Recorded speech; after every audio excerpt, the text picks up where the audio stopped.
Welcome back. After years of talk and rumours, actually, a major international study has found a potential link between artificial sweeteners and cancer. A study of 100,000 French adults found that those consuming large quantities of artificial sweeteners were at a higher risk of cancer than those who didn't.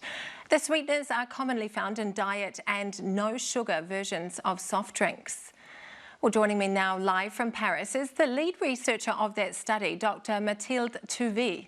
Mathilde, this was a huge study. How conclusive is that link?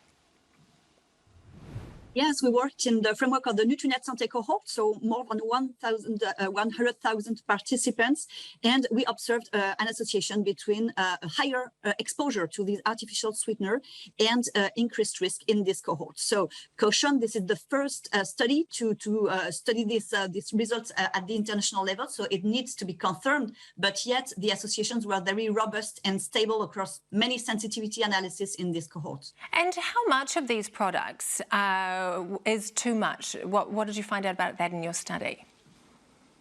It's difficult to establish a real dose at which there could be an increased risk. But in this study, to give you an idea, the population was split into three groups: the non-consumers, and then the lower and higher consumers. And so higher ones had a mean intake of artificial sweeteners per day of 79 milligrams, which represents about less than a can of diet soda, for instance. These were for these people for which we observed a higher risk compared to non-consumers. And what is your advice, I suppose, to people watching this who like to consume those products?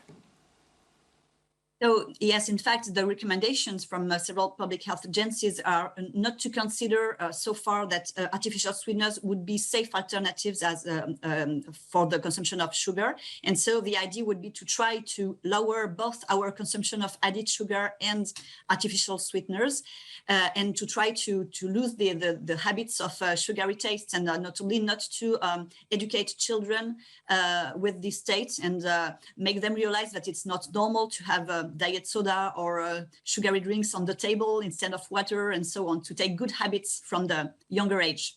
This might be a tough question, but if you had to choose one, which one would you choose, sugar or the artificial sweeteners?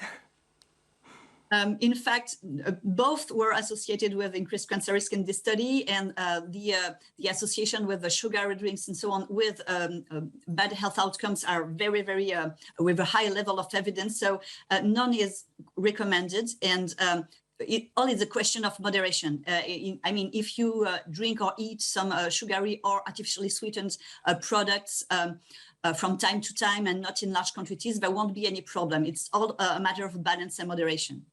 And Dr. Mathilde, were there specific cancers that these artificial sweeteners you could find that link to? Yeah, in this cohort, the association was observed for the overall cancer risk and more specifically for breast cancer risk, but it was also the main cancer in the cohort and the first cancer in women in France and in the world. So it's maybe because of that we observed the association for this cancer. And we also observed the association for the group of obesity-related cancer, which regroups, for instance, colorectal cancer, pancreatic cancer, breast cancer after menopause, many cancers. It's fascinating research. Dr. Mathilde Touvet, thank you.